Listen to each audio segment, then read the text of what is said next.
అదరగొట్టే కారం రంగు రుచి ఆచి కారం పొడి. పవన్ కళ్యాణ్ ఉత్తరాంధ్ర మీద మనసు పారేసుకున్నట్లు కనిపిస్తూ ఉన్నారు. జనసేన పార్టీ అధినేతగా ఎన్నికల్లో గెలవక ముందు, ఎన్నికల్లో గెలిచాక డిప్యూటీ సీఎం హోదాలో ఆయన పిఠాపురం నియోజకవర్గం తర్వాత ఎక్కువగా ఉత్తరాంధ్రలోనే పర్యటనలు చేపడుతూ ఉన్నారు. పవన్ కళ్యాణ్ పర్యటనలతోనే సరిపెట్టలేదు. సొంత అన్న నాగబాబును ఉత్తరాంధ్ర ఇన్ఛార్జ్గా నియమించారు. ఉత్తరాంధ్ర ఏజెన్సీ ప్రాంతాల్లో రోడ్లు, తాగునీరు సమస్యలను తెర మీదకు తీసుకొచ్చి పరిష్కరిస్తున్నారు. లా అండ్ ఆర్డర్ నుండి శాఖ ఏదైనా, సమస్య ఏదైనా ఇన్వాల్వ్ అయి తన మార్క్ చూపిస్తున్నారు. పవన్ కళ్యాణ్ ఉత్తరాంధ్ర మీద ఫోకస్ చేయడానికి అసలు కారణమేంటి? తన శాఖలకు సంబంధం లేని అంశాలు ఫోకస్ చేస్తూ రాజకీయ నాయకుల్లో అలజడి సృష్టించడం వెనుక ఉన్న ఆంతర్యం ఏంటి? ఉత్తరాంధ్రలో జనసేన పార్టీని గోదావరి జిల్లాల స్థాయిలో బలపరచడానికి పవన్ ప్లాన్ చేస్తున్నారా?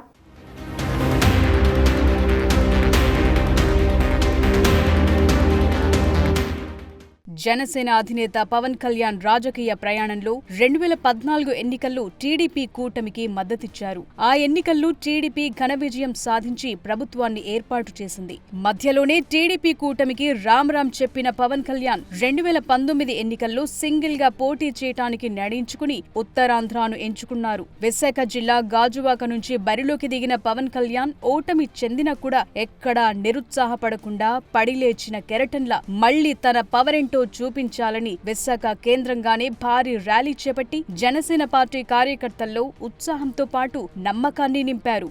ఉత్తరాంధ్ర జనసేన పార్టీకి రాజకీయంగా బలమైన ప్రాంతం. యువత, మధ్యతరగతి, ఉద్యోగ వర్గాల్లో పవన్ కళ్యాణ్ కున్న క్రేజ్ ఇతర ప్రాంతాల కంటే ఉత్తరాంధ్రలో ఎక్కువగా కనిపిస్తుంది. 2024 ఎన్నికల్లో కూటమి విజయంలో ఉత్తరాంధ్ర కీలక పాత్ర పోషించింది. ఉత్తరాంధ్రలో ఉన్న సమస్యలను పరిష్కరిస్తూ జనసేనను మరింత పటిష్టం చేయటమే పవన్ తొలి లక్ష్యంగా పెట్టుకున్నట్లు ఆయన యాక్షన్ ప్లాన్ స్పష్టం చేస్తోందంటున్నారు.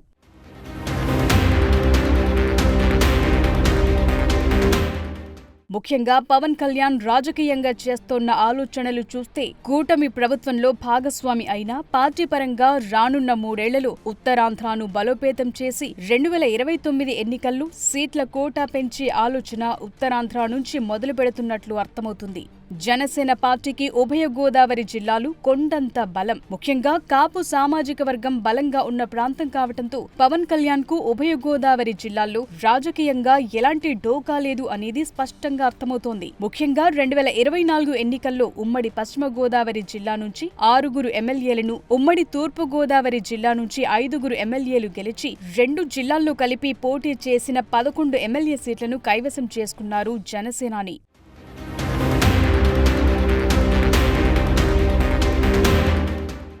జనసేన పార్టీకి గోదావరి జిల్లాల తరువాత అంతటి బలమున్న ప్రభావాన్ని చూపించగలిగిన ప్రాంతం ఉత్తరాంధ్ర. ఉత్తరాంధ్ర నుంచి పోటీ చేసిన 6 చోట్ల ఎమ్మెల్యేలు గెలవటంతో పాటు హైయెస్ట్ ఓటింగ్ రావటంతో పవన్ కళ్యాణ్ ఉత్తరాంధ్రలో ఉన్న కాపు సామాజిక వర్గ ఓటర్లతో పాటు యువత, మహిళ, గిరిజన ఓటర్లను కూడా ఆకర్షించడానికి ఇప్పుడు ఉత్తరాంధ్రపై ఫోకస్ పెట్టినట్లు కనిపిస్తోంది. అందులో భాగంగానే పవన్ కళ్యాణ్ 2024 ఎన్నికల్లో గెలిచి డిప్యూటీ సీఎంగా బాధ్యతలు తీసుకున్న వెంటనే ఉత్తరాంధ్రలో తన మిషన్ స్టార్ట్ చేశారు. ముఖ్యంగా గిరిజన ప్రాంత ఓటర్లను ఆకర్షించడానికి 2-3 నెలలకోసారి ఉత్తరాంధ్ర ప్రాంత గిరిజన జిల్లాల్లో పర్యటించడంతో పాటు గిరిజన ప్రాంతాల్లో అవసరమైన రోడ్లు, తాగునీటిని అడిగిన వెంటనే శాంక్షన్ చేయిస్తూ పనులు పూర్తి చేసి జనసేన అంటే ఓ నమ్మకాన్ని క్రియేట్ చేసే ప్రయత్నం చేస్తున్నారు.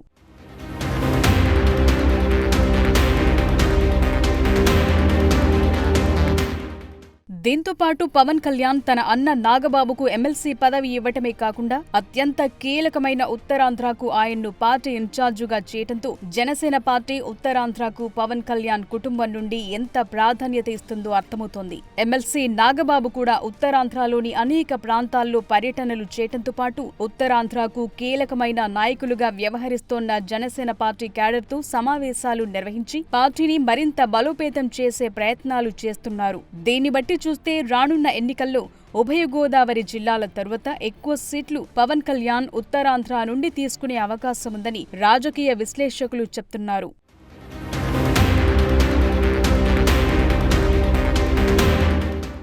పవన్ కళ్యాణ్ ఉత్తరాంధ్రపై ఫోకస్ చేయటానికి కూడా పెద్ద ప్లానే కనిపిస్తోంది అనే ప్రచారం జరుగుతోంది. ఏపీకి ఆర్థిక రాజధానిగా ఉన్న విశాఖ నగరం పోర్ట్ సిటీగా, ఇండస్ట్రియల్ హబ్ గా, ఐటీకి కేంద్రంగా మారుతోన్న నేపథ్యంలో రాజకీయంగా కూడా మరింత ప్రాధాన్యత రోజురోజుకి పెరిగే అవకాశాలు కనిపిస్తున్నాయి. ఉత్తరాంధ్రలో అటు ఇచ్చాపురం నుండి ఇటు పాయకరావుపేట వరకు భారీ పరిశ్రమలు, పోర్టుల అభివృద్ధి, ఐటీ కంపెనీలు ఏర్పాటు చేయటం వల్ల పవన్ కళ్యాణ్ ని అభిమానించే యువత ఎక్కువగా ఈ ప్రాంతంలోనే ఉద్యోగాలతో పాటు సెటిల్ అయ్యే అవకాశం ఉంటుంది. అది దృష్టిలో పెట్టుకున్న పవన్ కళ్యాణ్ ఉత్తరాంధ్రపై పొలిటికల్ ఫోకస్ పెడుతున్నారని తెలుస్తోంది. విశాఖ నగరాన్ని పవన్ కళ్యాణ్ రాజకీయ పవర్ సెంటర్ గా మార్చుకోవాలన్న వ్యూహంతోనే కీలకమైన జనసేన పార్టీ సమావేశాలను విశాఖ నగరంలో నిర్వహించడంతో పాటు ఉత్తరాంధ్ర జిల్లాలైన పార్వతీపురం, మన్యం, అల్లూరి సీతారామరాజు జిల్లాల్లో ఎక్కువ ఫోకస్ పెడుతుండటంతో పవన్ కళ్యాణ్ తన రాజకీయ మార్కును చూపించే ప్రయత్నం చేస్తున్నారని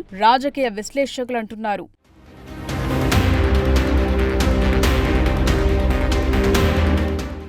ముఖ్యంగా ఆంధ్రప్రదేశ్లో రాజకీయాల పరంగా చూస్తే కూటమిలో ఉన్న టీడీపీకి బలమైన ప్రాంతాలుగా రాయలసీమ, గోదావరి జిల్లాలున్నాయి. బీజేపీ కూటమిలో ఉన్న ఓటు బ్యాంకు ఎన్నికలను ప్రభావితం చేసేంత లేకపోవడంతో బీజేపీ ప్రాధాన్యత ఏపీలో కనిపించదు. అదే పవన్ కళ్యాణ్ కు గోదావరి జిల్లాలతో పాటు ఉత్తరాంధ్రలో మంచి ఫాలోయింగ్ ఉంది. అందుకే ఆయన ఆ ప్రాంతాలను తన పవర్ సెంటర్ గా మార్చుకునే ఆలోచన చేస్తున్నట్లు తెలుస్తోంది. కూటమిలో పవన్ కళ్యాణ్ ప్రత్యేకంగా గుర్తింపు తెచ్చుకోవటానికి, ఆ గుర్తింపును నిలబెట్టుకోవటానికి ఉత్తరాంధ్ర ప్రాంతాన్ని టార్గెట్ గా చేసుకుని రాజకీయంగా మరింత బలపడాలనే ఆలోచన చేస్తున్నట్లు కనిపిస్తోంది.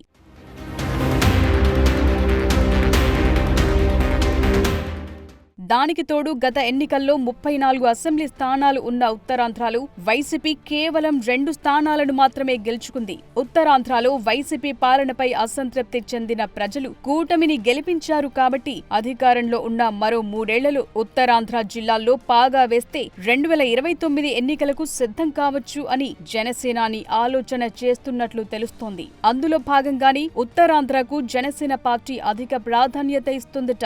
గిరిజన సమస్యల పరిష్కారం, భూ వివాదాలు, పరిశ్రమల్లో యాజమాన్యాల నిర్లక్ష్యం లాంటివి తెరమీదకు తీసుకొస్తూ కూటమి ప్రభుత్వాన్ని కొంత ఇబ్బంది పెడుతూనే తన మార్క్ రాజకీయం చేస్తున్నారు పవన్ కళ్యాణ్. ముఖ్యంగా గిరిజన పేద వర్గాలపై పవన్ కళ్యాణ్ ప్రతి సమావేశంలోనూ మాట్లాడటమే కాకుండా ప్రభుత్వంపై ఒత్తిడి తీసుకొచ్చి గిరిజన ప్రజల కోసం, పేదల కోసం జనసేన పార్టీ నిత్యం పోరాటం చేస్తోంది అనేది ప్రజల్లోకి తీసుకెళ్లే ప్రయత్నం చేస్తున్నారు. కేవలం ఎన్నికల సమయంలో హామీలుగా కాకుండా 2029 ఎన్నికలతో పాటు దీర్ఘకాల రాజకీయ వ్యూహాలను అమలు చేసి ఉత్తరాంధ్రను జనసేన కోటగా మార్చడమే టార్గెట్ గా పవన్ కళ్యాణ్ ముందుకు వెళుతున్నారని ఆయన స్పీడ్ చూస్తే అర్థమవుతోంది.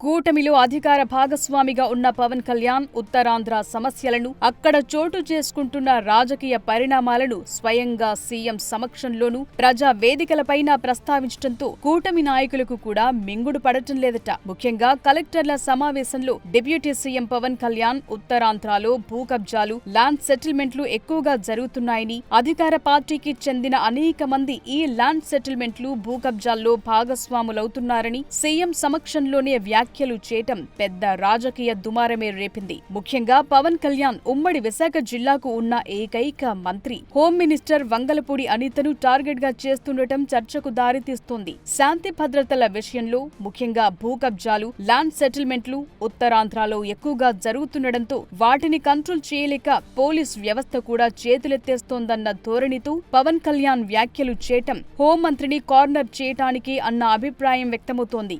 మొత్తంగా చూస్తే ఉత్తరాంధ్రపై పవన్ కళ్యాణ్ ఫోకస్ భావోద్వేగం మాత్రమే కాదు, ఇది స్పష్టమైన రాజకీయ వ్యూహమంటున్నారు. పాలన ప్లస్ రాజకీయ లెక్కలు కలిసిన పవన్ స్ట్రాటజీ ఎంతవరకు ఫలిస్తుందో రాబోయే రోజుల్లో చూడాలి.